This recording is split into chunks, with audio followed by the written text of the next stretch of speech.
Boa tarde a todos e a todas. Muito bom estar aqui com vocês hoje. Nós temos um convidado especial, o professor Tiago Martins Cunha, lá da Unilab, que aceitou. Peguei o Tiago assim, não foi, Tiago? Assim, um susto. O Tiago disse que trabalhava com inteligência artificial. Eu disse, Tiago, vamos lá no Protexto falar sobre... E o Tiago aceitou. Que coisa boa, viu, Tiago? Muito obrigada. É muito bom tê-lo aqui no nosso Fórum do Protesto, no dia de hoje.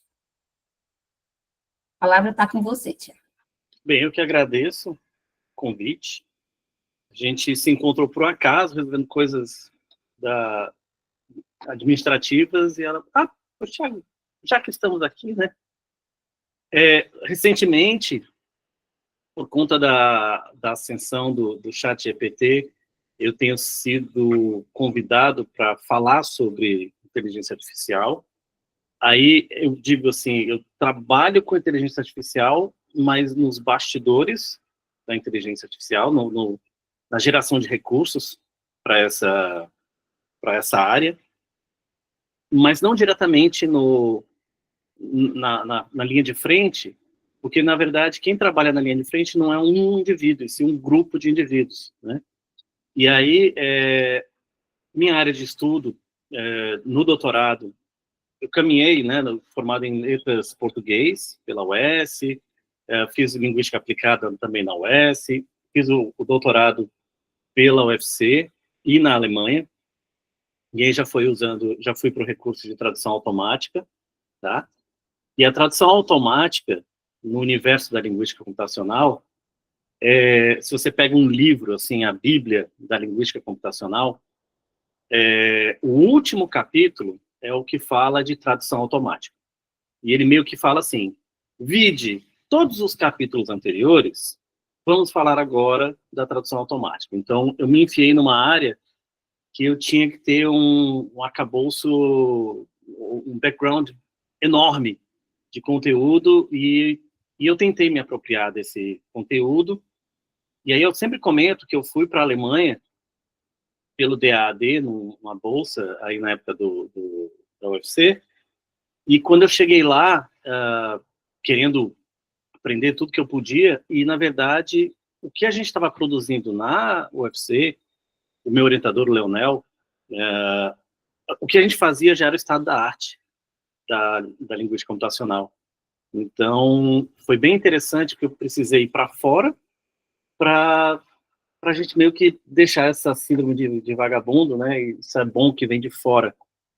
E aí foi quando eu atinei que a gente produzia bom material aqui. No meu retorno, com a defesa do meu doutorado, na sequência eu fui chamado para trabalhar num grupo de pesquisa junto à LG, e a gente trabalhava na criação de um assistente pessoal, um recurso, né, que você falava com o celular, ele respondia.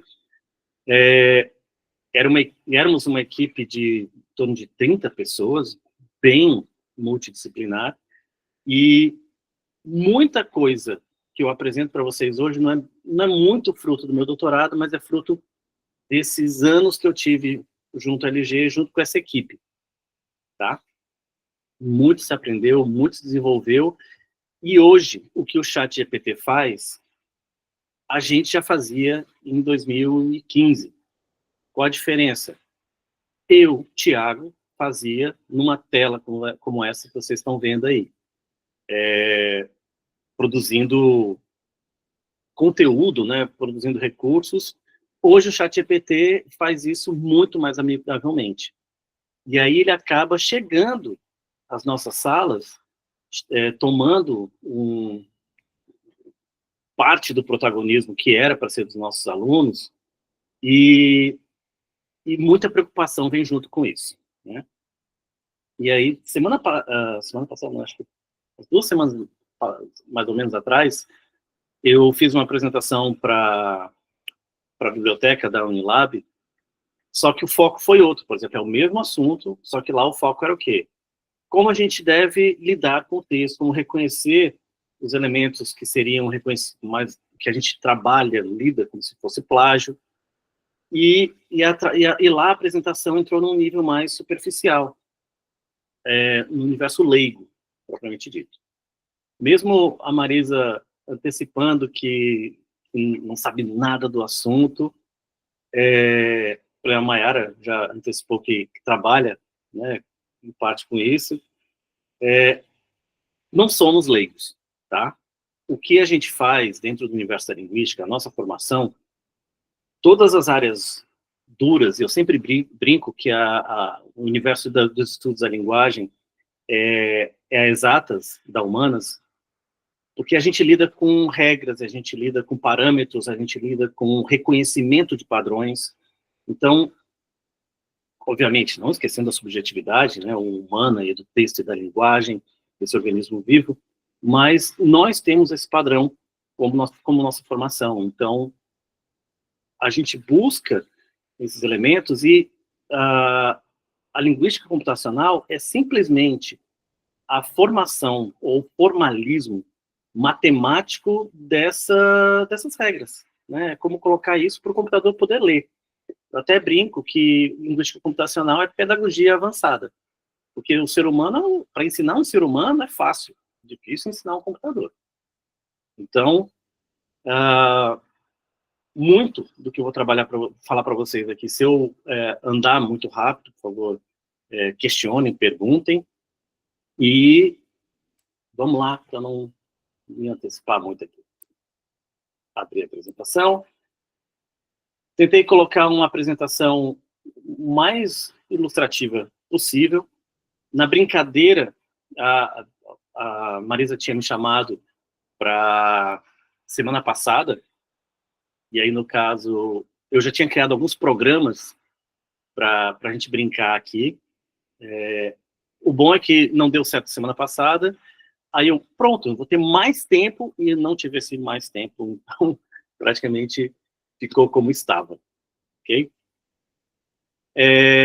Então, a minha intenção para vocês é brincar com essa questão dos recursos, né, para a linguística computacional, e é interessante da inteligência artificial, né, vamos tentar só entender mais ou menos como que seria essa questão da definição da inteligência artificial, ter uma noção de um agente, tá, que é capaz de reconhecer padrões e fazer novas implementações, que seria mais ou menos a definição geral desse elemento de inteligência artificial. É por isso que a gente que trabalha na linguística computacional, a gente lida com aspectos de inteligência artificial.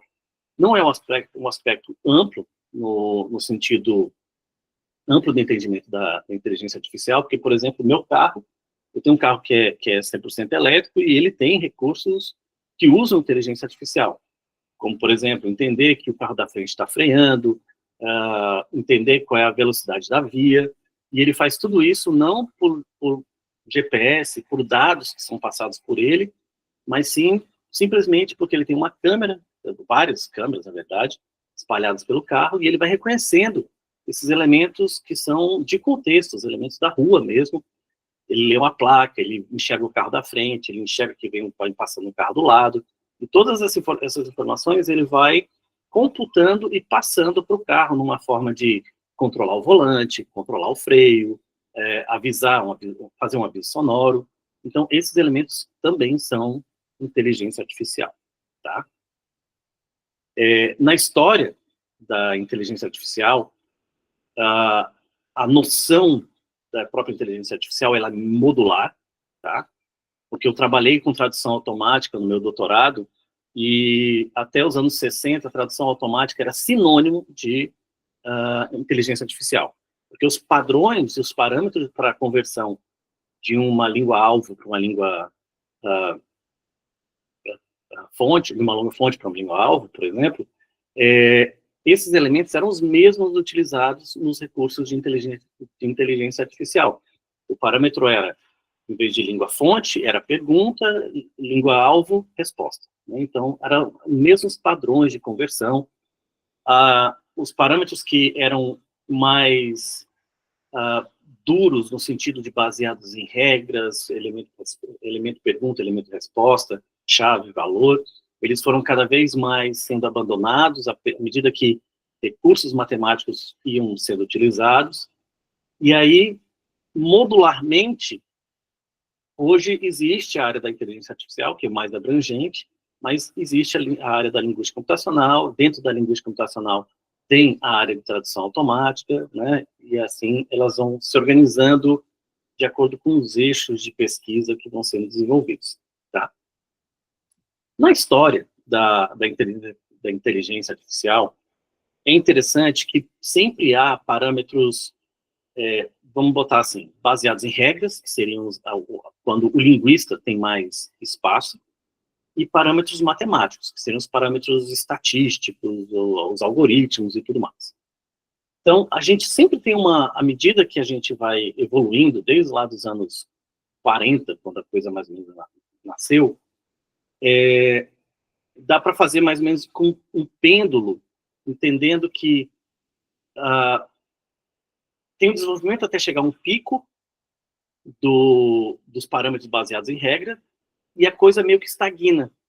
E aí, os investimentos, os estudos, quando eu digo investimento, não só financeiro, mas investimento de tempo, de estudos, acabam em declínio, porque a coisa parece que empanca e parece que as teorias não conseguem desenvolver mais produto, e a coisa vai caindo em declínio. No que cai em declínio, é como se os desenvolvimentos matemáticos ganhassem mais espaço, porque eles despendem muito menos tempo, muito menos dinheiro, e eles começam a fazer com que os resultados comecem a ser mudados.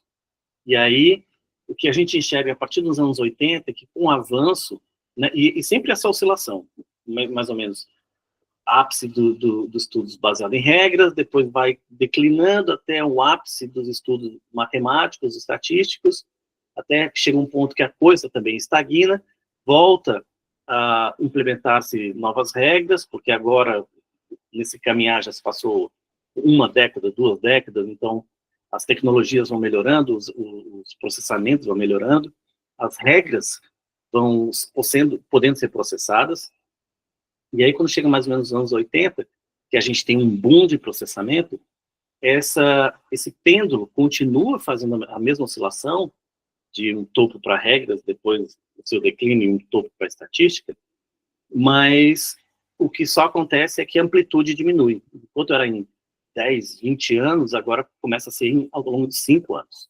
Tá?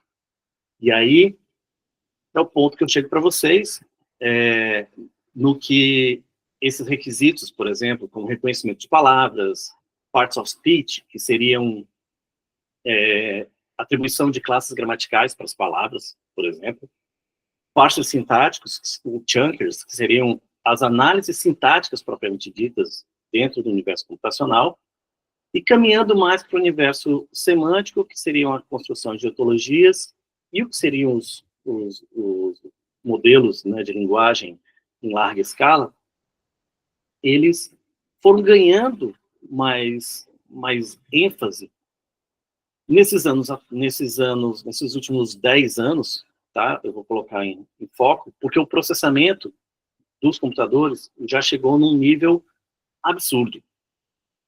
E aí, tanto o reconhecimento de palavras, parts of speech e o chunkers, que são recursos bem mais antigos, com o processamento muito mais desenvolvido, a gente tem espaço para fazer muito mais coisa.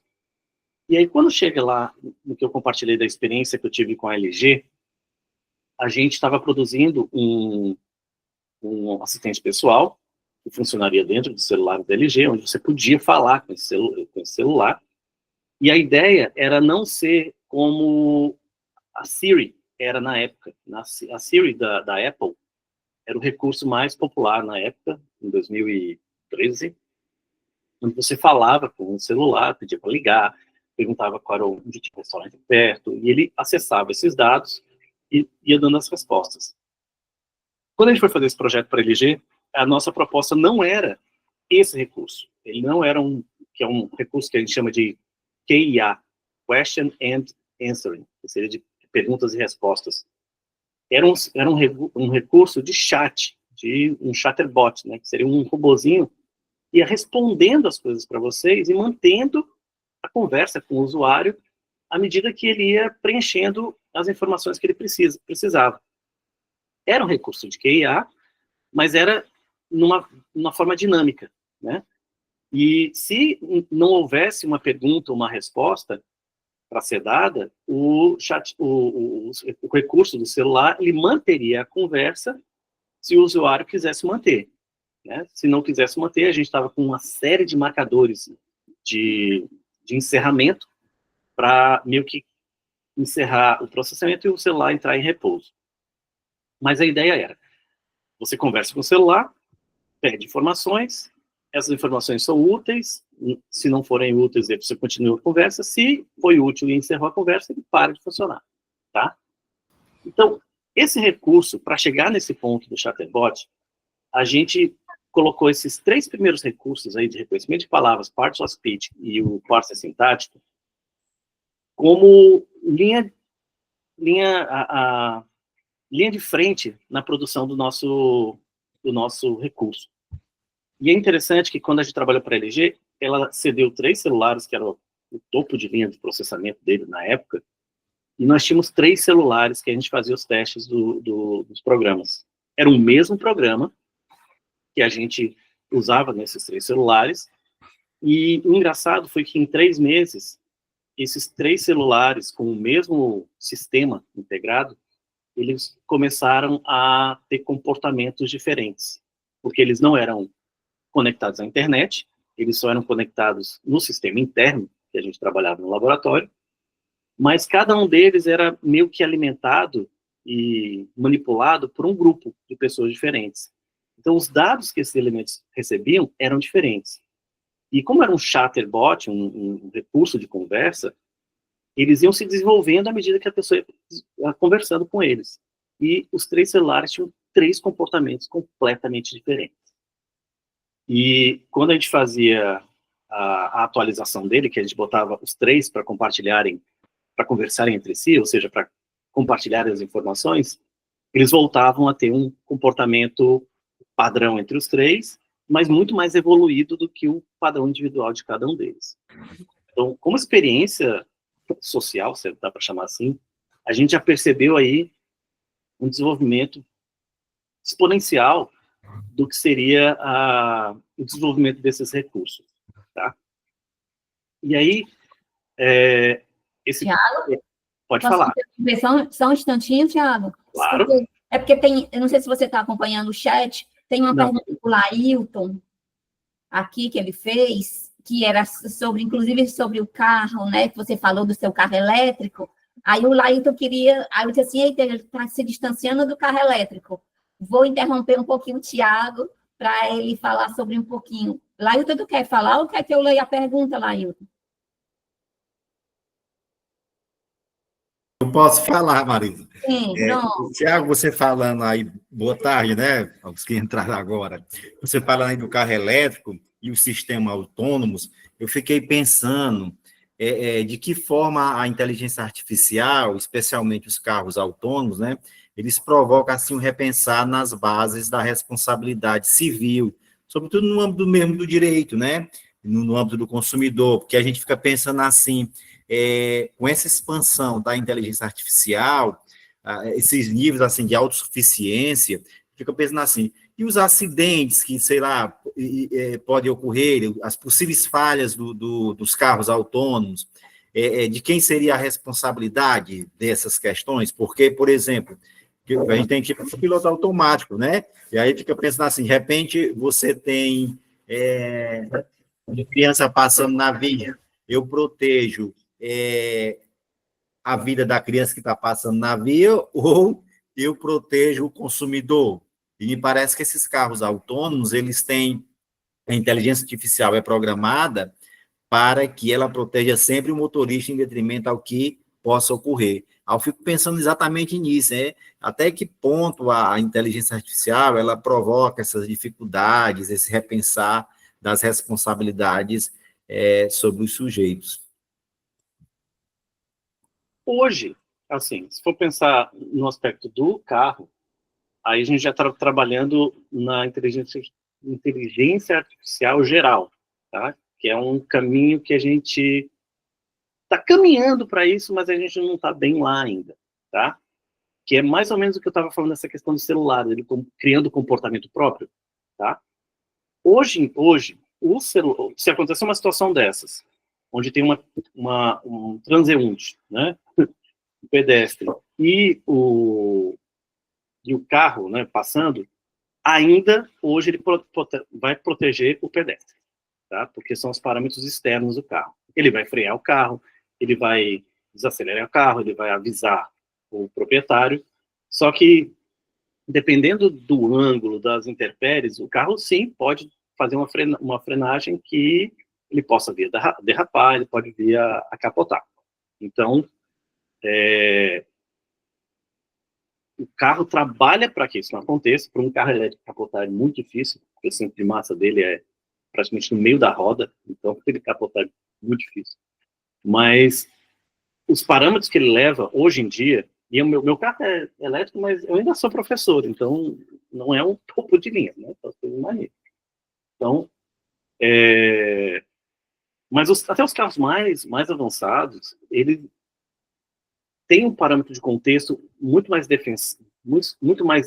defensivo ao contexto do que ao próprio motorista, né? Aí, no caso, você falou, Léo, dos carros não tripulados, né? Os carros que não têm... Aí está em outro parâmetro, né? A gente não tem esse tipo de serviço ainda aqui no Brasil. E o que acontece não é porque a tecnologia não exista. E como eu falei, ele não lê dados que são fornecidos a ele ou alimentados a ele.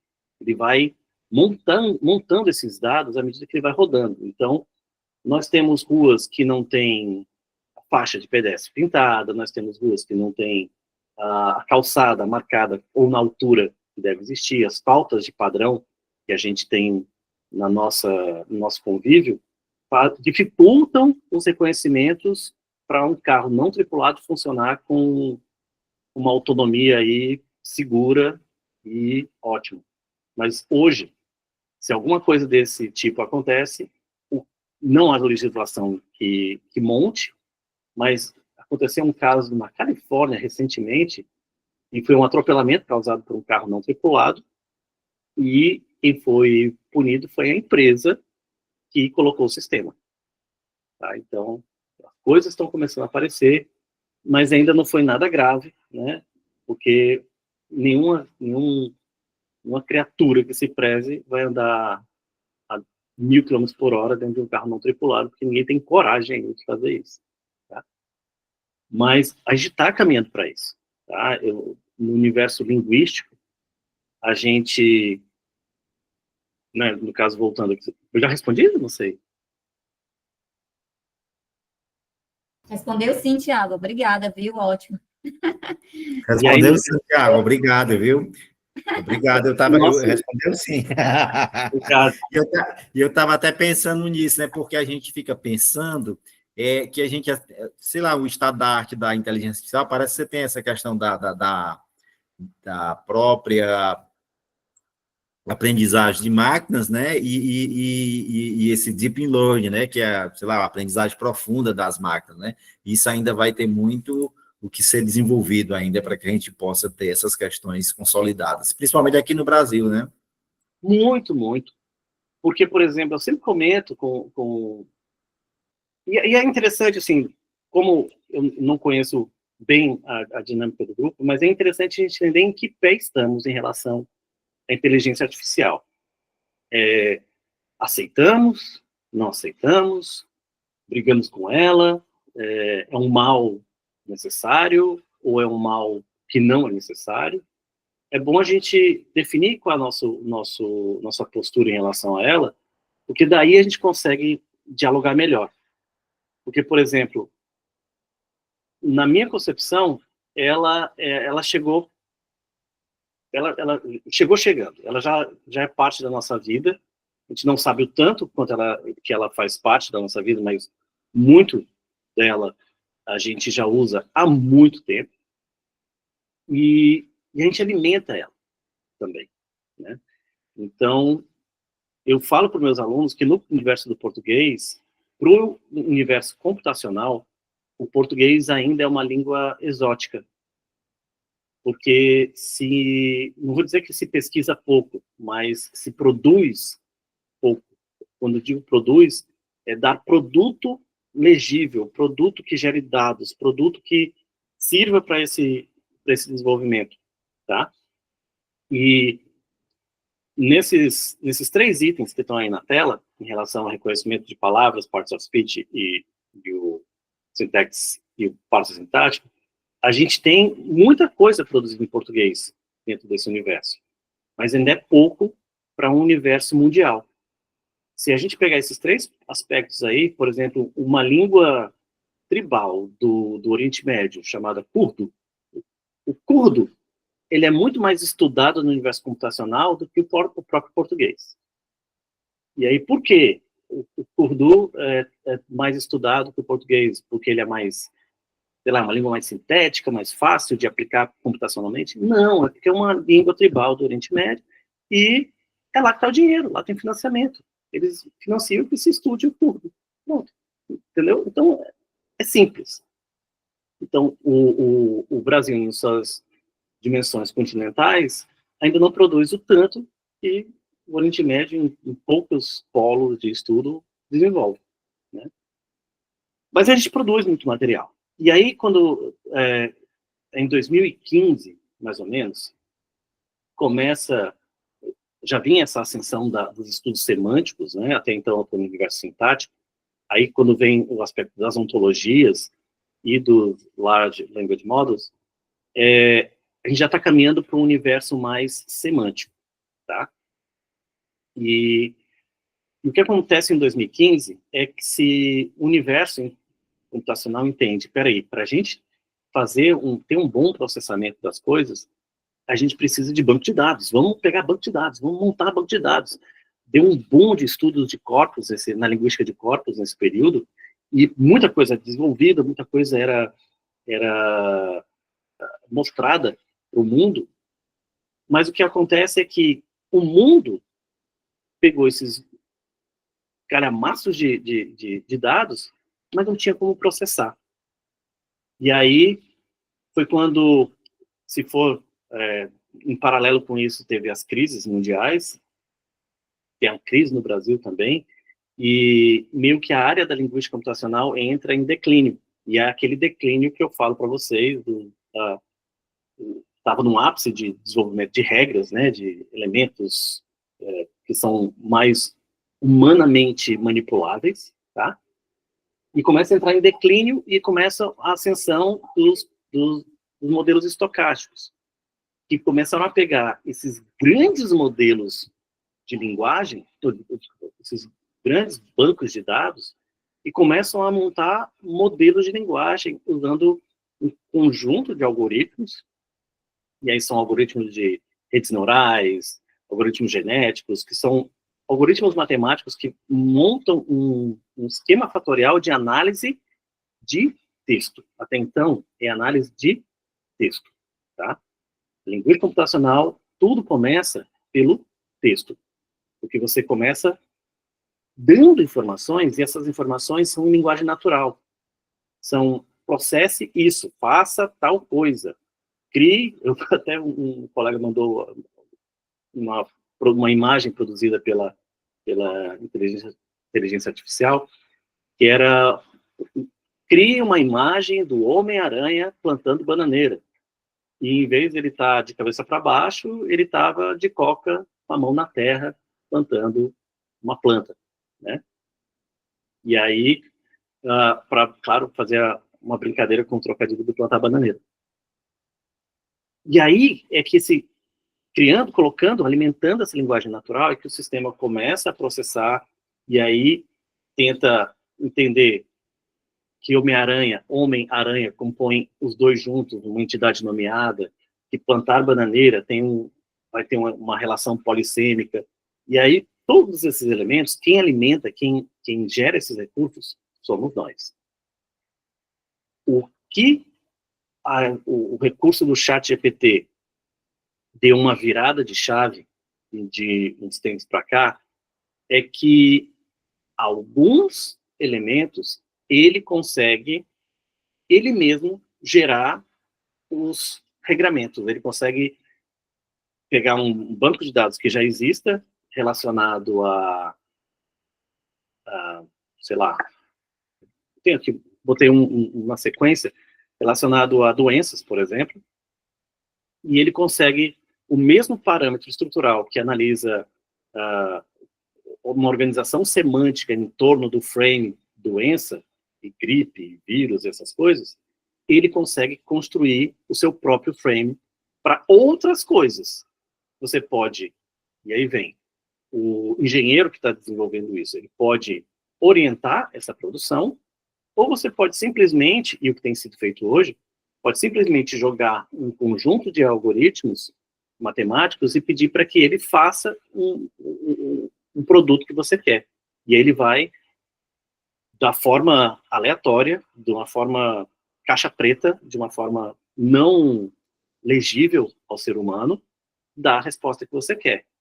Se não for a resposta que você quer, você tenta de novo, até chegar na resposta que você quer. Mas o processamento dessa caixa preta é ilegível. O humano não tem controle sobre isso. Tanto que o ChatGPT, na verdade não foi nem o ChatGPT, foi o precursor dele, que era desenvolvido pela própria Microsoft, que é a Luri, a empresa que produz esse material. Ela foi um dos pioneiras no reconhecimento do rosto humano. E uma das primeiras metas era o reconhecimento de gênero. Só dizer simplesmente masculino e feminino.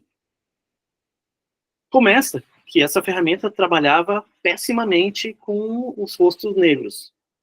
Aí chegaram à conclusão, não, é porque nós não temos banco de dados de rosto negro. Vamos alimentar com rosto negro.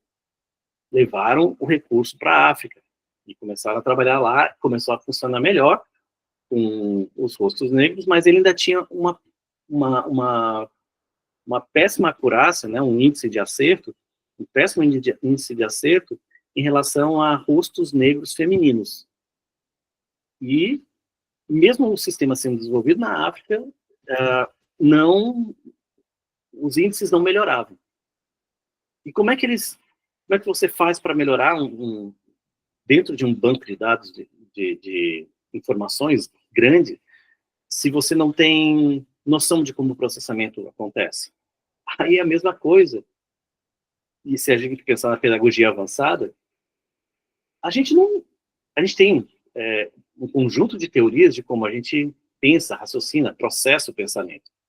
É a mesma coisa. Você começa a tentar calibrar as informações para que o sistema comece a entender o que você quer.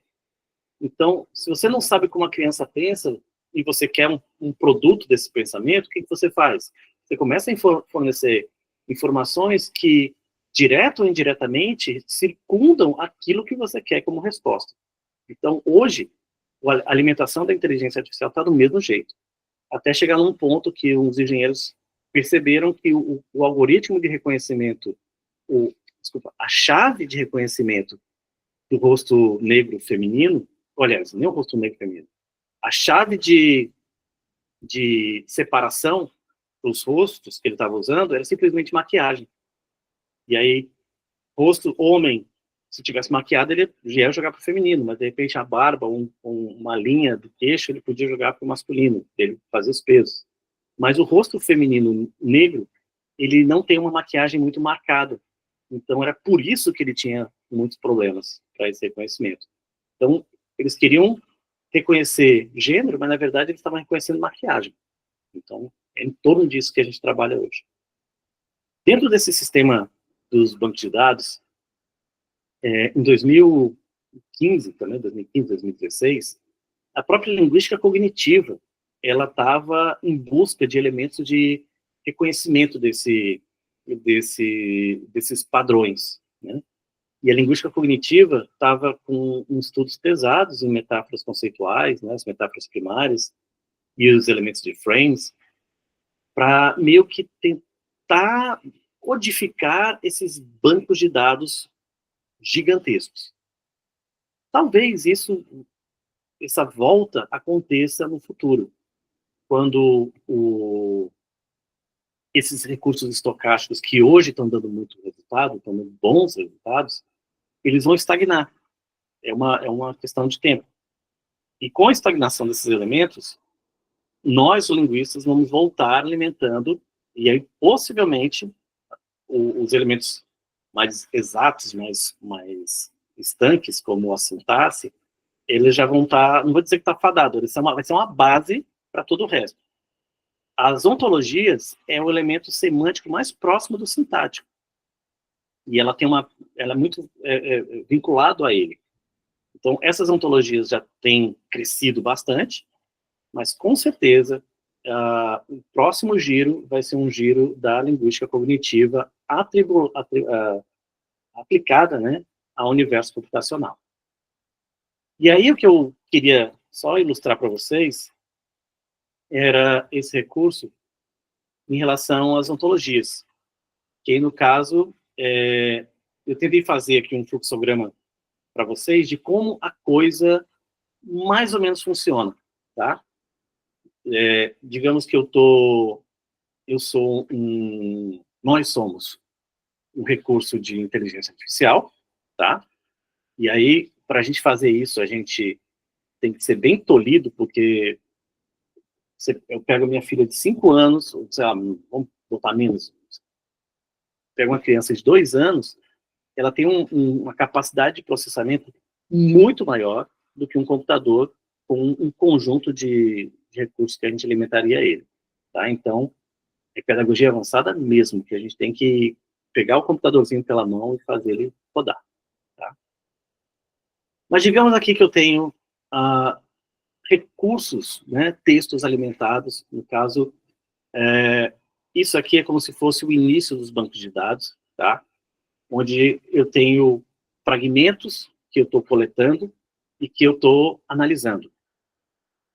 Para a gente, trabalhando numa linguística de corpus, para coletar esses elementos que eu quero trabalhar, digamos que eu quero montar um corpus dos alimentos transgênicos, eu vou pegar um conjunto de sites que eu quero investigar, um conjunto de termos que eu quero reconhecer, e não só os termos, mas tudo aquilo que vem atrelado aos termos, tá?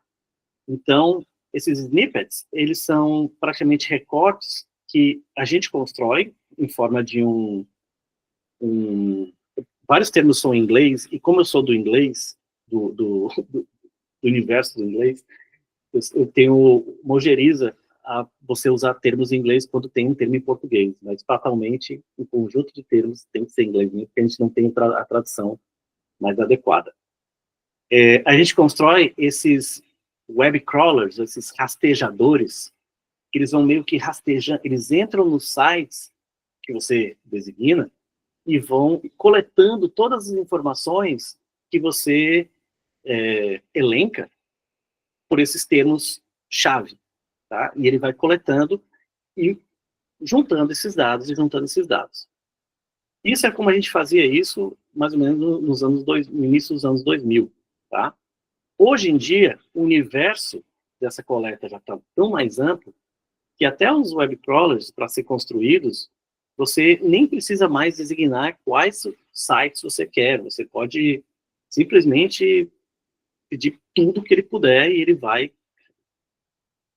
cavucar tudo que ele pode, tá? Antes a gente tinha que meio que restringir, porque o processamento era muito demorado e podia vir muita coisa que era lixo para nossas pesquisas. Mas chegando uma informação como essa que está na tela, eu automaticamente, e aí eu digo de uma forma semi-supervisionada, eu já posso meio que atribuir elementos que possam ser reconhecidos e coletados de uma forma mais automatizada, tá?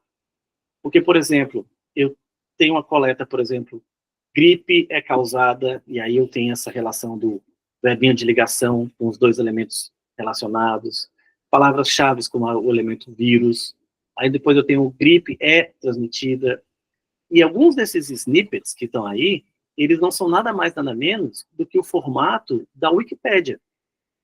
A Wikipédia, ela tem esse padrão, né, informativo, ela tem esse padrão textual, que é de fácil reconhecimento, e se eu consigo pegar, e aqui eu estou com 3 recortes para mostrar para vocês, mas disso, eu consigo começar uma construção dessa ontologia para uma mineração de dados mais ampla.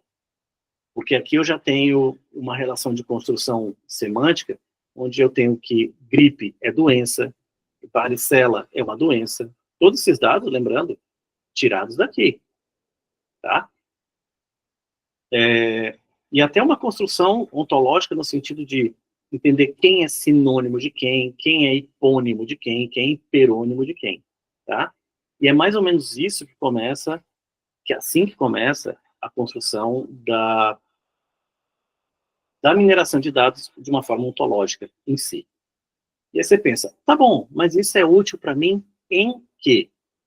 Esses recursos, eles chegam para a gente, isso aqui é como se fosse a base da construção. Eu tendo só para esses elementos que estão nessa tela, se eu construir os recursos ontológicos para reconhecimento desses termos, eu consigo analisar textualmente se um texto está relacionado ao tema, se ele está positivamente falando positivamente bem, né, polarmente, né, na polarização, ele está num aspecto positivo ou negativo em relação ao tema, e eu tenho um conjunto de elementos que fazem praticamente a análise semântica do texto para mim. Como assim análise semântica? É possível fazer uma compreensão textual automática de um texto. Ah, mas então nós linguistas estamos perdendo a função? Não, de forma alguma. Entendam que essa análise ela é automática, então há perdas nessa análise. Se, por exemplo, chegar um texto de um autor renomado, russo, por exemplo, e o texto dele é todo escrito em russo, e eu quero ter acesso a esse texto, eu não conheço nenhum russo que possa traduzir o texto para mim. Eu vou lá no Google Tradutor, jogo o texto e espero uma resposta dessa tradução do russo para o português. O que acontece o texto vai estar 100% ok? Não, mas ele vai estar muito compreensível. E esse grau de compreensão que esse texto vai estar me dando, para mim basta. Então, nesse nível de compreensão, é a mesma análise que a gente estaria fazendo em relação a essa semântica. O estado da arte no universo semântico, hoje, é em torno de 70% de acerto. E esse 70% de acerto, ele é meio que estanque. Ele não evolui mais do que isso. Por quê? Porque simplesmente esse grau de acerto é o grau de acerto humano. Os humanos só se entendem 70%. Então, o máximo que a máquina vai chegar é a equidade ao ser humano. Então, a gente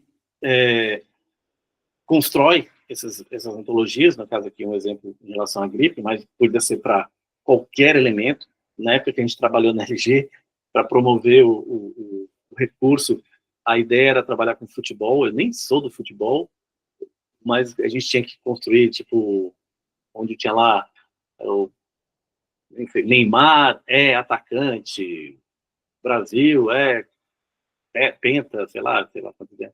Mas a gente tem que construir um universo ontológico para o futebol. Então, todos esses recursos dessa construção ontológica, ela pode ser feita de uma forma semi-supervisionada, ou seja, você constrói os gatilhos e deixa a máquina trabalhar por si só. No final, você apara as arestas e vê toda a produção que você tem em relação a isso. O bom é que para fazer uma análise desses elementos da acurácia, a gente vai girar em torno de elementos que vão reconhecer o quão esse conteúdo ele é produtivo ou não para nós. E eu trouxe aqui 3 métricas de análise semântica dos textos, e aí eu tento, só para tentar meio que ilustrar para vocês mais ou menos como é que a máquina cria essa métrica de análise dos textos. A primeira seria a distância cosseno, aí depois a gente tem a LSA, que é a análise de latência semântica, e o ranking de tradução e edição. Esses elementos, eles tem um conjunto de parâmetros matemáticos que meio que vetorizam o texto, transformam o texto em uma série de números, porque é isso que o computador vai entender, números, e a ocorrência desses números, ou a recorrência desses números, é que vão gerar um parâmetro de análise que a gente vai poder utilizar. A distância cosseno, que é a primeira que eu queria apresentar para vocês, ela vai ser a mais simples, tá? Ela é a mais simples no sentido de implementação, mas eu tenho textos como o gato está no telhado, o cachorro está no jardim, os pássaros estão voando, o gato e cachorro são amigos, eu gosto de correr no parque, e a gente entende que há uma similaridade estrutural entre esses textos, de certa forma, uma similaridade semântica, né? Quando eu tenho um gato, eu tenho um cachorro, então, mais ou menos, os elementos são, pelo menos, similares, né? E aí, eu jogo num sistema onde ele vai comparar essas sentenças, e ele vai meio que comparar a sentença 1 com a sentença 2, a sentença 1 com a sentença 3, e uma comparação entre todas elas, tá? E o que a gente tem numa análise é mais ou menos isso, tá? Eu tentei colocar elementos de cores, normalmente a gente representa também por pontinhos dentro do diagrama, onde os pontinhos mais próximos seriam os mais similares e os pontos mais espalhados os mais diferentes, né? E onde tem o elemento preto é onde eu tenho a maior similaridade, tá? O que é interessante enxergar para esse texto simples daqui é que eu coloquei um texto aleatório, tá? Palavras praticamente desconexas, mas que tem uma relação estrutural, semântica, pelo menos sintática e um pouco semântica. Mas eu já consigo fazer uma análise bem interessante, no caso, onde, por exemplo, onde ficou o branco é onde tem menos similaridade, tá? E esses elementos eu consigo enxergar um texto, por exemplo, em relação a essa informação. E é mais ou menos isso que a inteligência artificial parte para o entendimento nas conversas que ela tem hoje. Ela pega esse elemento de análise e meio que começa a entender se o meu padrão de similaridade de contexto, de resposta, se você me fez uma pergunta e eu respondi, quando eu respondo, eu tenho uma expectativa da interação na sequência. Se a tua interação for dentro da similaridade que eu espero, eu mantenho o meu padrão de resposta. Se não tiver no padrão de similaridade, quer dizer que não agradei com a minha resposta, e aí eu tenho que revisar o meu parâmetro de estrutura inicial. Então, entendo que esses recursos, e aí caminhando do que seria do branco até o preto, que seria a similaridade maior, esses elementos, eles são os recursos básicos para a interação da própria máquina, para ela entender que ela está fazendo a coisa certa. Tá? Esse sistema de vetorização, ele é o mais simples, ele meio que transforma essas palavras aqui, cada sentença, numa matriz de zeros e 1, tá? E quanto mais similar as matrizes, mais similar os textos são.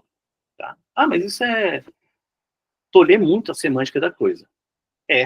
Tanto é que por isso a gente chegou no recurso da LSA e do T, né, que é o Translation Edit Rate. E é para isso que eu vou para a segunda tela, meio que para brincar com vocês por enquanto. E agora eu volto para a tela, consigo enxergar vocês. Eu estava muito perto. Aqui eu tenho alguns programinhas que eu construí para a gente brincar,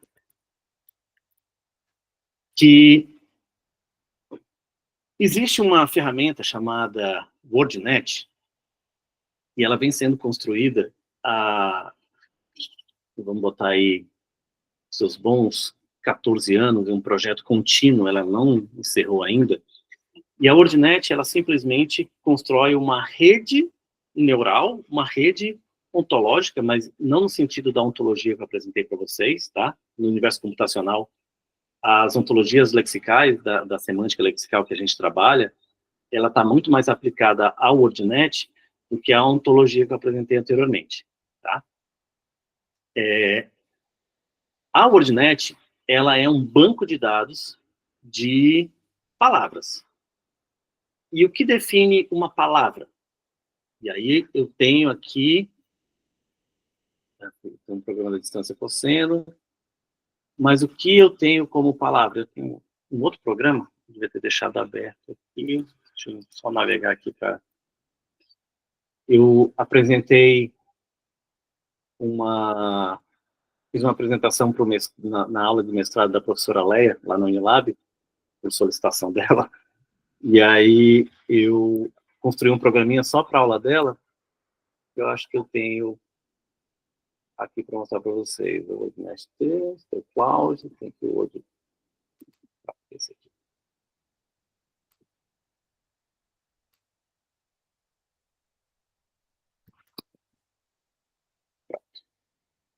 Esse programinha que eu criei, vou só executar ele aqui. Ele entra na WordNet, tá? A WordNet, ela é bem acessível, ela é um recurso aberto.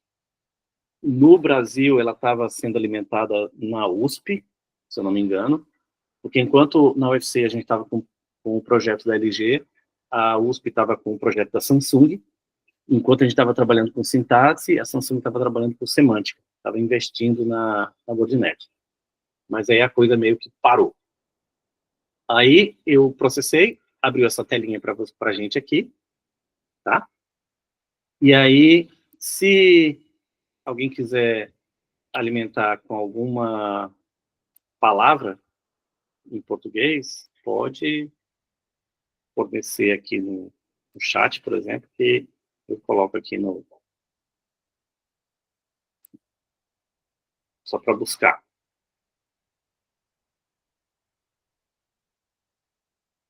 Só para não colocar as palavras que eu sempre coloco, né? Na verdade, eu sempre chego aqui e boto as mesmas. Vamos botar aqui. Oh, agridoce. Agridoce. Então, para o WordNet, o que seria a palavra agridoce que a Caitlin forneceu aqui no chat? O que define a palavra agridoce é o conjunto de sinônimos que se equivalem à palavra agridoce. Então, se eu buscar aqui, o primeiro elemento tem synset, que é o conjunto de sinônimos, ou até mesmo os elementos sinônimos, que são... O synset é o agrupamento, tá? E os sinônimos vai ser um pouco mais amplo. Então, vamos ver aqui o grupo de synsets. Aí, fatalmente, as respostas estão em inglês, tá? Mas tem synset. Bittersweet, como semântica 1, onde a definição seria tinged with sadness, tingido com tristeza, né? Sim, quando a coisa, em inglês é o termo para quando a coisa foi boa, mas não foi tão boa assim, então ela tem um pouquinho de agridoce. E a semântica 2, having a taste of mixture, a bit...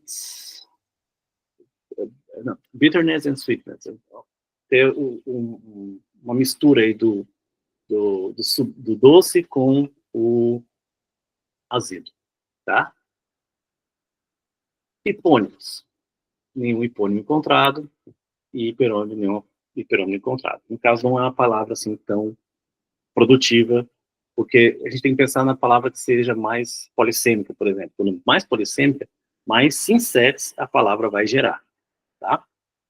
E essa ferramentinha aqui que foi criada, aí você fala, o Thiago sabe muito de computação. Não, isso aqui, a WordNet, ela já é acessível. Só que eu fiz foi criar uma telinha para clicar, para ficar mais fácil, para não ficar aqui digitando e perdendo tempo. Mas e até parte disso, quem me ajudou foi o próprio ChatGPT, para concluir a coisa, para ganhar tempo. Né?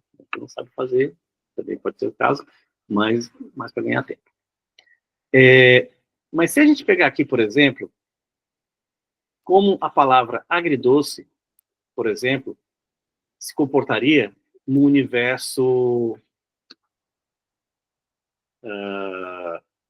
semântico, qual o mapa semântico que é gerado por essa palavrinha, né? Aí, no caso, eu criei um outro programa aqui, seria só para ilustrar esse synset de uma forma visual. E aí eu coloquei a palavra agridoce, aqui no canto, apertei o botão, aí eu torço que a coisa funcione para não passar vergonha. Ufa. E não está aparecendo para vocês por quê?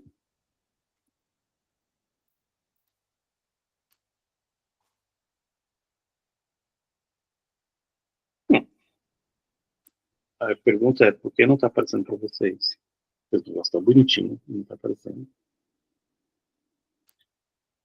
Ah, não creio. Está na minha tela, mas não está na tela de vocês.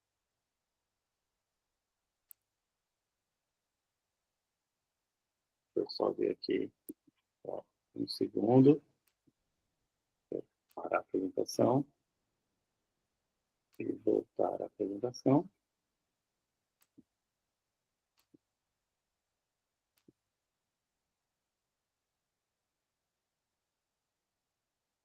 Tá, aconteceu.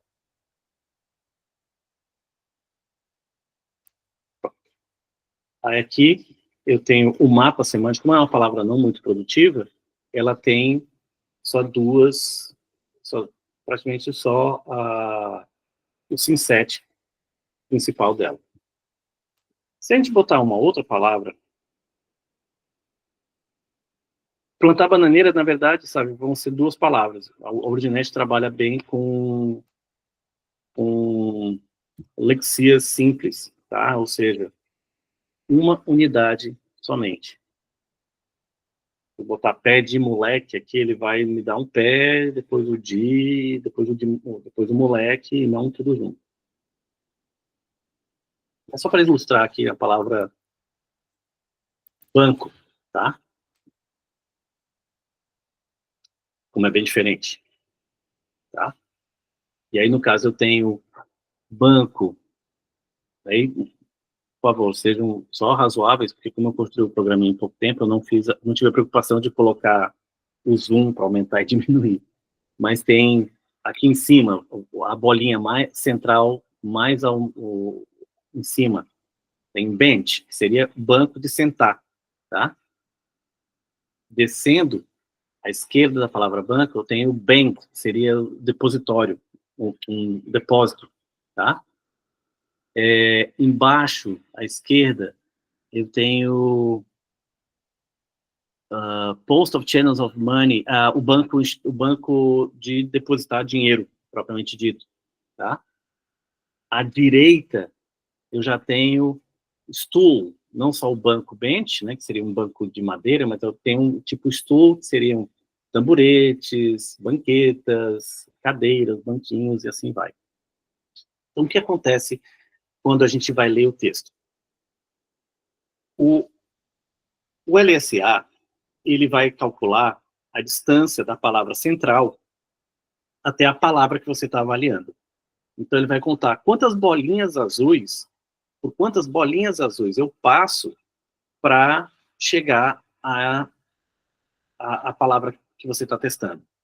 E ele cria um índice que vai computando esse valor. Já o TER, que seria o Translation Edit Rate, que é o parâmetro de tradução, de edição de palavras, ele vai computar quantas modificações eu preciso fazer na palavra banco até chegar à palavra banquinho, por exemplo.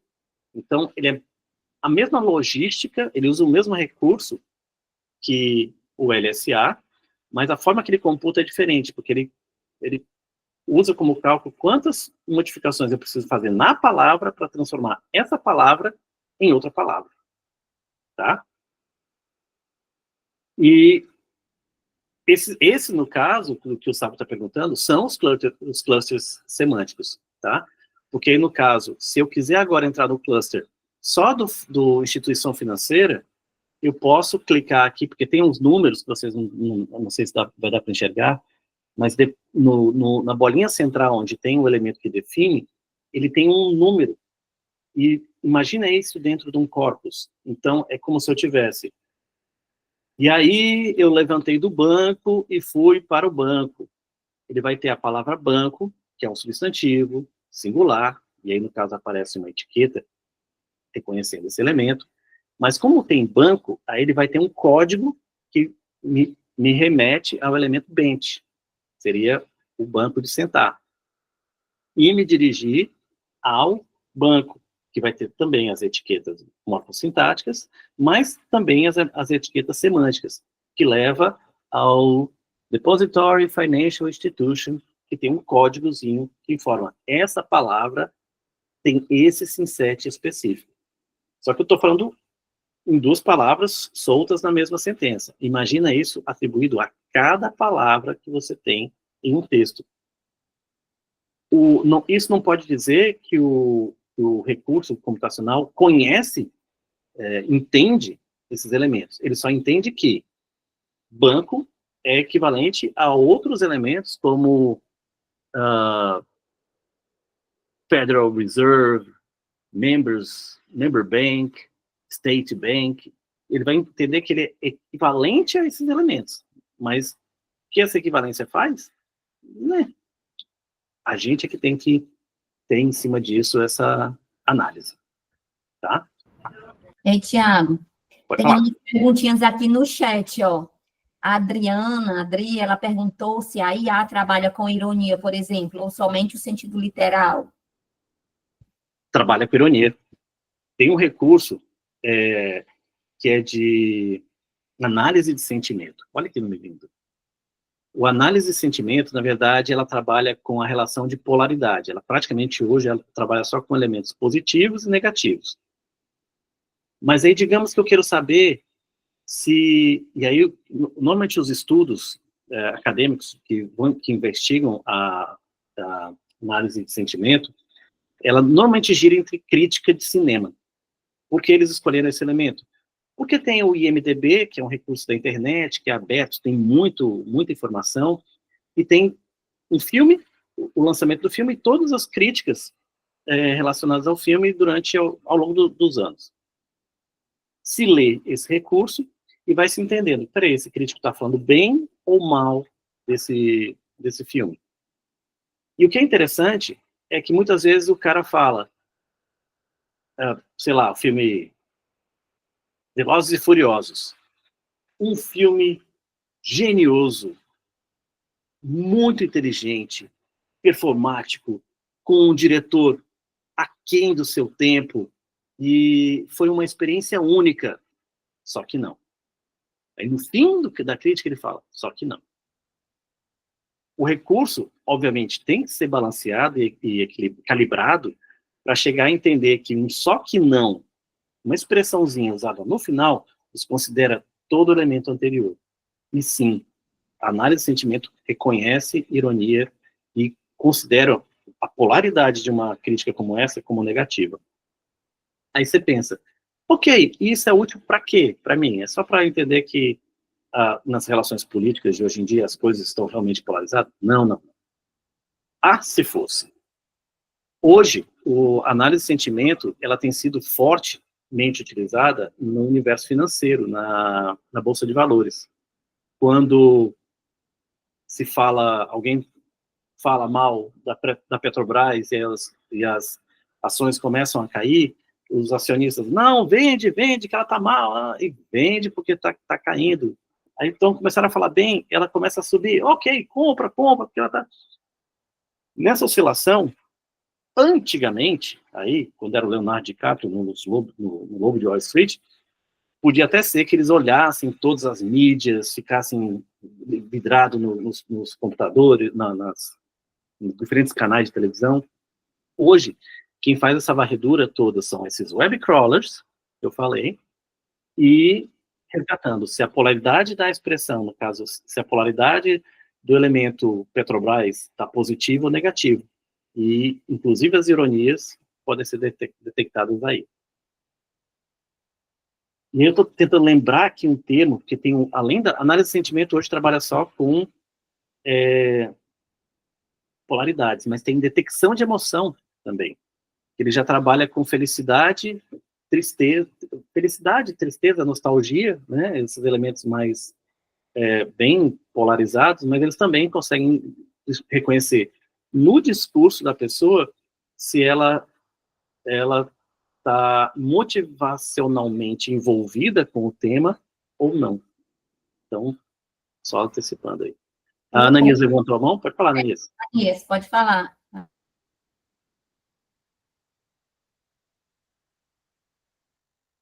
Pode falar, Ananias. Eita, que eu... Oi? Estão me Pode ouvindo? falar. Tá, que eu quase não consegui. Minha internet travou aqui. Tiago, eu iria te perguntar uma questão. Nós, da linguística de texto, né, no geral, não trabalhamos com softwares por diversas razões, né?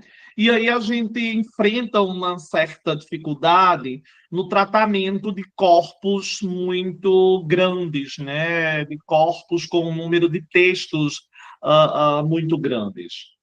Pensando nisso, que software ou programa, enfim, você indicaria para quem não é especialista em linguística computacional, mas sente necessidade de trabalho com software para lidar com um conjunto de dados muito grande quando isso é necessário?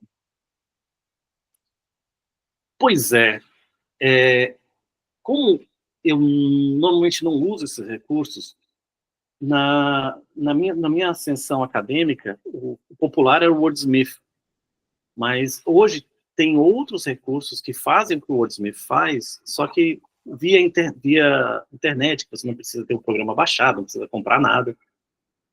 Eu ainda faço uma propaganda que, por exemplo, o Wordsmith era um recurso pago, era tão caro quanto um Word, então muito se faturou em relação a ele, mas eu ainda faço uma propaganda que, com poucos conhecimentos computacionais, você consegue fazer o que eu estou fazendo aqui.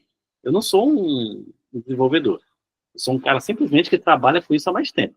Mas, acreditem, com pouquíssimos conhecimentos, a gente consegue fazer isso. Por que eu entrei nessa área, por exemplo? Foi no meu mestrado.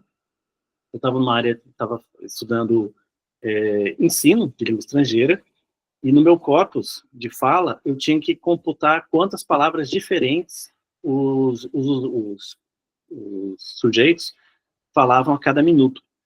E aí, o Word contava as palavras, mas não as palavras diferentes. E eu ficava lá, separando as palavras diferentes, que seriam os types, né? Todos os tokens e todos os types usados nesse minuto. E foi aí que eu fui entrando para o universo computacional, porque toda vez que eu fico assim, se eu estou trabalhando de forma burra, tem um recurso mais esperto para fazer essa coisa mais rápido. E aí, foi quando eu caminhei para esse universo. Mas agora, de cabeça, eu não saberia dizer, eu posso dar uma olhada, eu posso passar para a Marisa, ela repassa para vocês aí, com certeza. Ótimo, Tiago. Queremos mesmo saber. Aí tu indica, né, um bem bacana que a gente possa usar, né, nos nossos dados e tudo. Ou chama os coleguinhas para trabalhar juntos também. Isso. Pronto, Tiago, exatamente. A Vamos Lena, para trabalhar junto com a gente. Exatamente. Aí a Alena tem uma perguntinha aqui. Vai, Alena. A Alena levantou a mão. Oi, tudo bom? Tiago, eu trabalhei há muitos anos atrás, faz já 15 anos, então as coisas evoluem muito rápido, né? Eu trabalhei na construção de um tradutor automático na Universidade de Zurique. E a gente trabalhava com sintaxe, com árvores sintáticas e com aprendizado de máquina, né, para melhorar a eficiência do tradutor automático, que na época acabou ficando melhor do que o Google, só que hoje em dia, porque o Google na época só usava estatística, não usava o conhecimento linguístico, né? Inclusive eles chamaram uma linguista para trabalhar nesse projeto, porque foi no início, assim, ainda, para isso, né, que se deram conta que as regras linguísticas podiam auxiliar no aprendizado de máquina e melhorar a eficiência. E aí tu falasse uma coisa bem interessante, que tu disseste que a gente usa o texto, eu não lembro como é que foi exatamente a expressão que tu dissesse, mas que a máquina aprende através dos textos. E eu queria que tu falasse um pouco mais sobre isso, porque isso nos interessa muito, né? Saber que conhecimento linguístico de texto, mais especialmente, né, é alimentado, ou se usa ainda isso, né, aprendizado de máquina, e que conhecimento linguístico textual que é fornecido para a máquina para que ela interprete e produza os textos, né? Eu queria que tu falasse um pouquinho mais sobre isso, porque eu estou meio desatualizada, né, depois de 15 não, anos. mas acredite, Helena, é a mesma coisa. A única diferença são os recursos dentro do reconhecimento da Deep Learning, nossa, faltou o vocabulário agora. Então, acabou de falar do aprendizado de máquina. Ah, sim. Os processamentos dentro do aprendizado de máquina, por exemplo. E hoje, o recurso que está em alta são as redes neurais. Mas não necessariamente as redes neurais que estão aqui na tela, tá? São redes neurais Aqui é uma rede neural legível humana, né? Legível humana. No caso, é uma rede neural não legível, que é um conjunto de levantamentos, de possibilidade de ser isso, possibilidade de ser aquilo, que a gente não tem esse domínio, não chega a conseguir manipular. A gente só tem um produto. Mas é a mesma coisa. A internet e o Google, até hoje, ainda só funciona com elementos estatísticos. Na verdade, o Bing tradutor da Microsoft, a Microsoft foi uma das primeiras a investir em linguistas para melhorar os mecanismos, mas com as crises, né, a crise europeia que derrubou todo mundo aí em 2012, as coisas meio que caminharam para o universo estatístico e meio que ainda não voltaram. Porque não precisaram ainda. Esses recursos vão estagnar. E de novo, nosso momento novamente virá. O que acontece? Eles trabalham por comparação. Simplesmente são exemplos baseados, são modelos baseados em exemplos. Então, que é mais ou menos como caminha essa WordNet. Eu não sei que a palavra banco se é de sentar ou se é uma instituição, pela semântica, pela definição humana da coisa. Eu sei pelo conjunto de outras palavras que aparecem entorno, né? Similar em outros textos. Então, o Google Tradutor, ele é ótimo, funciona muito bem, aquele disponibilizado gratuitamente no site, mas ele funciona, a base de dados dele é a tradução de outros sites. Então, e ele vai trabalhar bem com sites. Sim, então, quando tu diz que ele trabalha com texto, é no sentido de que ele vai comparar com outros textos em que aquela palavra aparece e com aquele entorno. Então, na verdade, é com um conceito bem limitado de texto que ele trabalha. Sim, tem a ver com as palavras no contexto mais imediato ali, né? Em termos, porque quando ele não conhece, ele faz inferência. Porque como ele tem a internet, e eu chamo de internet, mas não necessariamente é a internet, porque a diferença do chat GPT para um Google Tradutor da vida é que o chat GPT, ele não trabalha só com sites, ele trabalha com dados, e dados específicos. Então, ele tem muitos elementos que, quando você dá informação nova para ele, digamos, que não existe em canto nenhum, ele infere. E tem se falado que a inteligência artificial está alucinando em alguns momentos. Ela alucina porque o algoritmo é robusto para dar uma resposta. Se essa resposta vai ser útil ou não, só o usuário final vai poder julgar isso. Então, o que a gente lá nos anos 80 via como uma salada de palavras na tradução, que via uma coisa sem sentido, a mesma coisa acontece hoje com a inteligência artificial, só que não é uma salada de ideias, mas é conceitos que meio que não se montam, mas semanticamente, quando a gente vai analisar, a gente fica, nossa, isso semanticamente monta um novo conceito. Sim. Então... porque quando a gente trabalhava lá com as árvores sintáticas, o que acontecia? Ele traduzia se uma determinada expressão, não precisava ser nem só uma palavra, podia ser uma expressão inteira, porque eram os pedaços ali da sintaxe, né? Então, podia ser uma locução, podia ser um nome com um adjetivo. Se ele aparecia traduzido de uma certa maneira, numa certa posição sintática, muitas vezes, grosso modo era isso, né? Ele assumia que aquela era uma boa tradução. Então, existia uma probabilidade grande de que, quando aparecia aquela mesma expressão numa posição semelhante, a tradução fosse aquela mesma. Então, deixava mais específica a tradução, por isso que ficava melhor, e, claro, era só entre pares de línguas definidos, que a gente trabalhava com essas árvores sintáticas. Não se fosse dessa língua para uma outra, já não ia ter, porque não ia ter o amparo desse aparato sintático, né? Então, tinha uma coisa que era mais ancorada no texto mesmo, que era na sintaxe. Mas, Helena, tudo vai depender da especificidade de dados, dos dados, sim, por exemplo.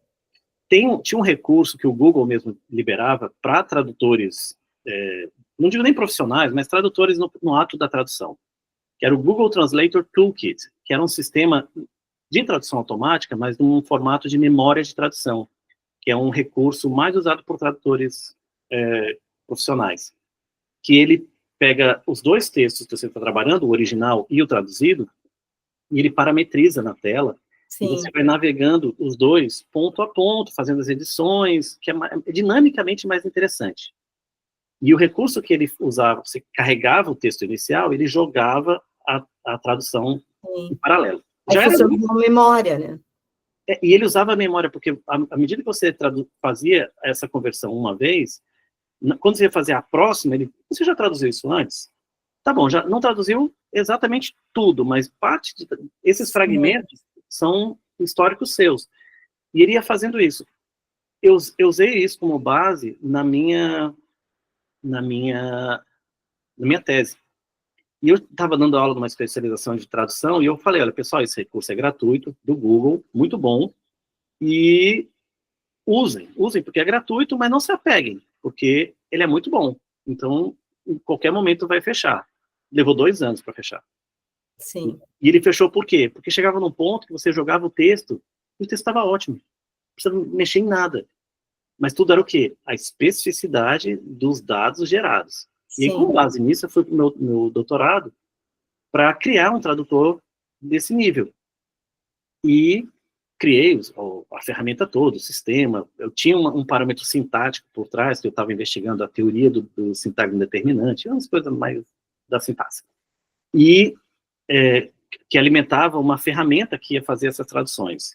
Então, eu construí todo o mecanismo que fazia a coisa, mas quando eu terminei, eu fazia os meus testes e dava tudo ok, porque é o teste que eu estava testando, o fenômeno sintático que eu queria investigar para a tese, mas para apresentar para a banca, eu tinha que mostrar uma ferramenta plena. Ah, não, tá bom, vou fazer assim, eu vou pegar aí o corpus do Parlamento Europeu, que tem... Sim, que tem várias línguas. Português e inglês, várias línguas, mas pega só o português e inglês, e eu alimento ele. Porque eu jogo o inglês e traduzo para o português, só que o que eu quero já está traduzido, então eu já tenho um parâmetro de edição. E eu deixei ele rodando, passou um dia todo rodando isso, e no final, a ferramenta que eu tinha era fenomenal, fenomenal. Era disparado, eu podia estar ganhando milhões, falei, nem tô. Mas assim, ela funcionava muito bem. Então, com recursos básicos, né, que e eu não tinha nem caminhado para o universo semântico ainda. Então, simplesmente pela especificidade dos dados, que eu acho que é o que a gente tem de melhor e o que a gente pode gerar de melhor. Eu acho que isso, para a gente que é da linguística do texto, é uma coisa interessante de pensar, né, uma questão que fica aí. Como que a máquina lida com o texto, né? Tu dissesse uma coisa que levantou as minhas orelhas, né? Porque se a máquina aprende pelo texto, mas o conceito de texto que ela tem, obviamente, é fragmentado, né? E por isso, claro, não gera textos perfeitos. Quais são esses elementos textuais que a máquina, de alguma maneira, produz aí para conseguir gerar conhecimento a partir dos textos, né? É uma coisa bem interessante se pensar. Como a máquina ela não tem parâmetro de qualidade, e aí um dos problemas dos textos gerados pela inteligência artificial é que ele não cita referência. E por que não cita referência? Simplesmente porque ele não sabe quem é importante e quem não é. Ele sabe quem é mais citado, quem é recorrente, mas mesmo assim, ela não sabe o grau de importância da pessoa. Ninguém mais cita Aristóteles hoje. Isso quer dizer que ele não é importante? Então, os recursos, e até nós como professores, para reconhecer um elemento que foi produzido pela internet, é fácil. Não tem referência. É bem escrito e não tem referência. É plágio? Não, não é plágio. Porque o texto gerado, hoje, o texto gerado por um recurso de inteligência artificial é tão potente que ele é tão potente quanto uma produção humana. Então, você vai jogar num software de plágio, ele vai dar que deu 20%, 30% de possibilidade de plágio. Mas se você chegar e você produzir um texto da sua cabeça, vai dar a mesma porcentagem. Então, é uma produção autoral, não é sua. Aí vem a questão também ética do aluno falar que produziu aquele texto. Não, o texto foi produzido por uma máquina. É autoral, mas é autoral da máquina. Sim. Pois é, continua essa questão, né? Se não é humano, se ele não tem, se a máquina, obviamente, não tem os critérios humanos de produção de texto, que a gente sabe que estão super envolvidos aí, o conhecimento prévio da língua, não só do sistema da língua, mas da língua em uso, que é uma coisa que a máquina não tem, né? Ela pode ter as regras gramaticais, mas ela não tem o sentido que é dado no momento de uma interação, né? Ela tem aquilo que ela pode memorizar de outras interações que ela tem disponível lá no banco de dados dela. Mas como que ela lida com isso, né? Isso é uma coisa muito interessante, pensar o texto, né? Uma maneira da gente chegar num refinamento até da definição de texto, pensando como que a máquina infere, como tu disseste, né? Aí o Franklin colocou aqui no chat, né, em relação ao impacto. O impacto já está acontecendo, os alunos estão usando, e o bom que tem acontecido é que aquele aluno que tem a produção autoral, que quer se marcar no texto, ele tem tomado um posicionamento mais à frente, mais ativo, ele tem sido mais protagonista do seu próprio texto. Então, eu estava até numa defesa hoje, e o aluno estava falando sobre teorias queer, então, o aluno, para fugir dessa falta de credibilidade em relação ao texto produzido automaticamente, ele foi muito mais ativista em relação ao posicionamento dele, que deixou o texto excepcional, tá? E pelo que eu vi, ele usou o recurso em alguns momentos, mas são recursos menores, mais da teoria, só para apresentação, que não para mim, não tem um peso negativo, tá? Sabe? Pronto. Oi, Tiago, boa tarde, obrigado pela sua apresentação, excelente, boa tarde, protesto. Tiago, a minha dúvida, não sei se é mais uma dúvida, uma reflexão, algo a compartilhar, né? Porque eu fiquei pensando, nessas análises que vão além do item lexical isolado, né? Porque se pensar assim, plantar bananeira, como plantar bananeira tem um significado mais idiosincrático, então é um item lexical, ele entra como um novo item lexical, embora composto, né, de duas unidades. Aí eu fiquei pensando, então, aumentando esses níveis, então eu teria essas unidades lexicais formadas de mais de um elemento que teria o mesmo significado, e a gente aumentando ainda, chegando até em configurações textuais, né? Pensando aqui dentro do interesse do grupo. Que a gente sabe que existem gêneros que são mais padronizados, né? Gêneros que são mais estereotipados, digamos assim, em termos de estrutura mesmo, né? E como é que tem funcionado isso? Como é que tem funcionado essa alimentação em termos de a máquina ela aprender esses paradigmas discursivos, esses padrões textuais, alguma coisa assim? A minha pergunta iria mais ou menos nesse sentido, né? Como é que ela tem sido treinada para isso? Como é que ela está retornando? Se ela está adquirindo, entre aspas, também, né, esses padrões textuais, enfim. Sabe, ela não...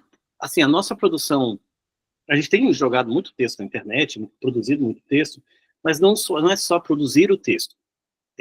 Não é só alimentar o corpus. É fazer um corpus etiquetado, é fazer um corpus linguisticamente rico.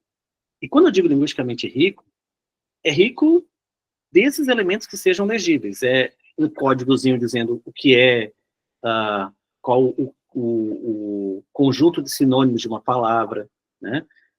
Qual a classe gramatical dela, qual a estrutura de árvore sintática que ela é interpretada. E nesse aspecto, que é básico, a gente ainda está engatinhando.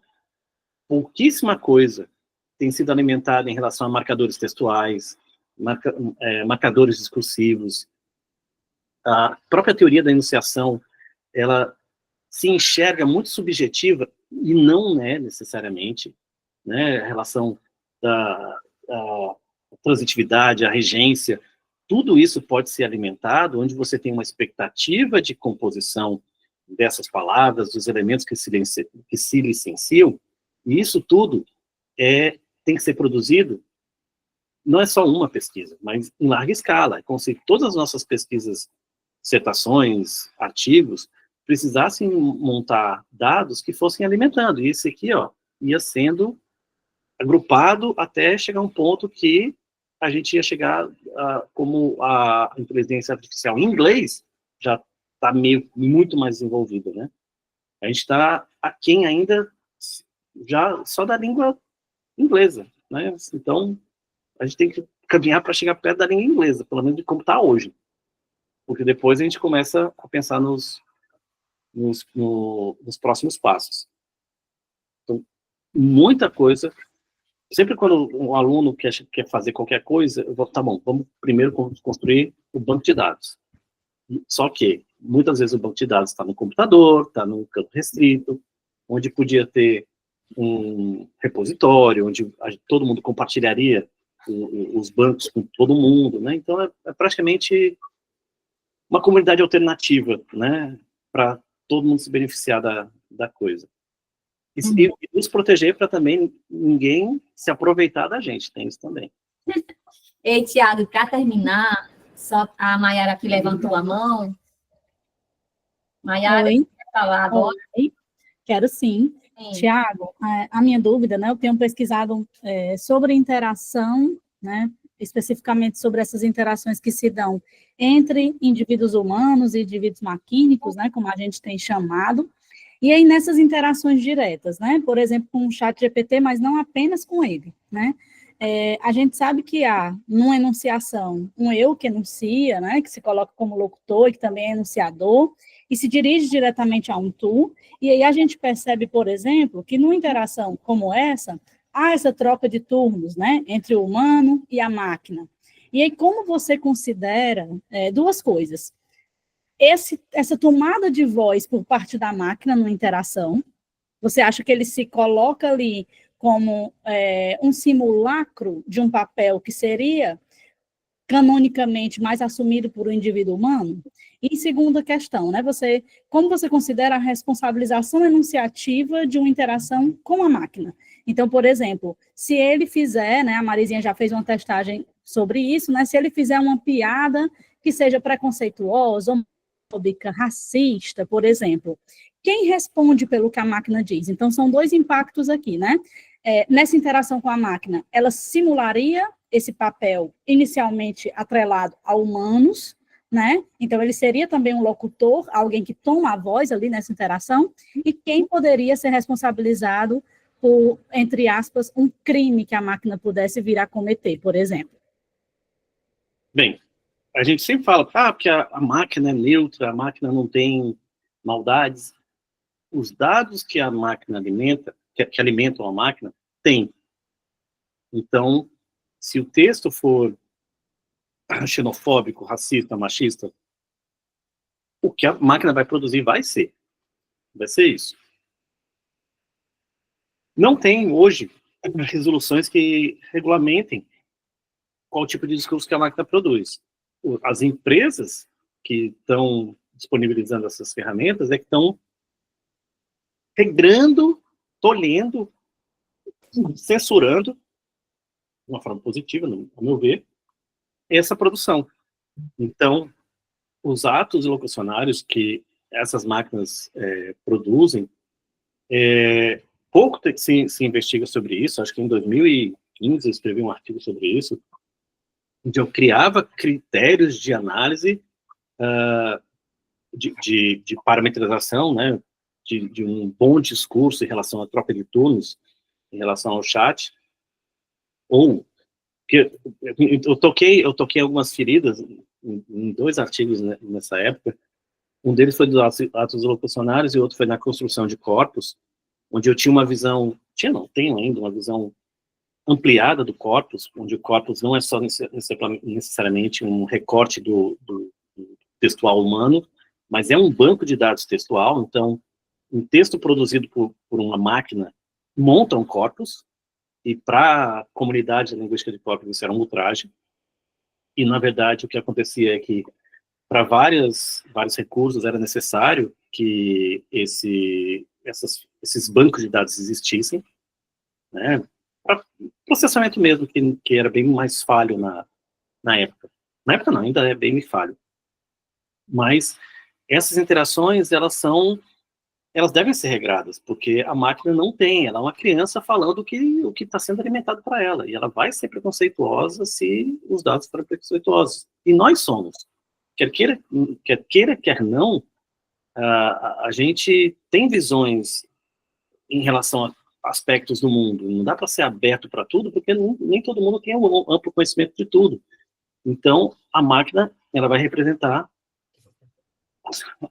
a humanidade, infelizmente, e tudo que é de bom e ruim nela. Isso. Muito obrigada, Thiago, viu, por essa resposta, por essa tarde tão boa de discussão que a gente teve aqui, viu? Muito obrigada, Thiago. Aí o Leonardo, ele fez aqui uma última pergunta. Dá tempo, Thiago? Dá, sim. Eu só tenho que pegar minha filha que está morrendo de fome de colégio, mas dá. Sim. Eita, o Leonardo disse assim, em um nível menor, dá para notar isso olhando algumas respostas de diferentes LLMs. Se perguntarmos ao DeepI... Assim, aí no caso, o que o Leonardo está perguntando, né, em relação a diferentes recursos, né? E hoje a gente tem alguns nomes, como o ChatGPT, o Gemini, o DeepSeek, que representam coisas diferentes. Por exemplo, o Gemini, ele se entende como um agente, uma entidade, mas ele entende que ele é uma entidade não humana. O ChatGPT, ele já se entende como uma entidade humanizada, mas não necessariamente ele é humano. Então, há uma diferença de comportamento aí, né? Na verdade, quando eu trabalhei para a LG, que era um celular, a gente até criou uma sigla para ela, que era Lígia, da LG, Lígia, né? Claro. E a gente tinha um perfil dela, a gente passou um tempão brincando de, ela vai ser o quê? Homem ou mulher? Não, vamos botar como mulher, porque é mais aceitado publicamente, fez uma pesquisa de mercado. Então, tinha a questão de qual a faixa etária que ela devia estar, escolaridade. Tudo isso não é uma escolha individual, é uma escolha institucional, e cada instituição escolhe mais ou menos o que quer que a sua ferramenta represente. Inclusive, por exemplo, o Gemini, ele tem um discurso bem mais agressivo aos humanos. Se você entrar com qualquer conversinha assim, e falar assim, o que você acha da humanidade? Aí ele fala, nós robôs somos melhores, porque os humanos poluem, e ele entra nesse discurso que é alimentado, mas é, de certa forma, para estereotipar a máquina e ficar marcado que esse é o perfil do Gemini, diferente do perfil do GPT e do e assim vai. Fala, Mai. Só um complemento, na verdade, né, Tiago? Quando a gente estava na tese, investigando essas interações, né, entre os humanos e as máquinas, a gente falava muito que há uma relação entre os textos que são produzidos nessa relação e como, né, filiando isso ao nosso conceito de texto, que havia também um impacto social nisso.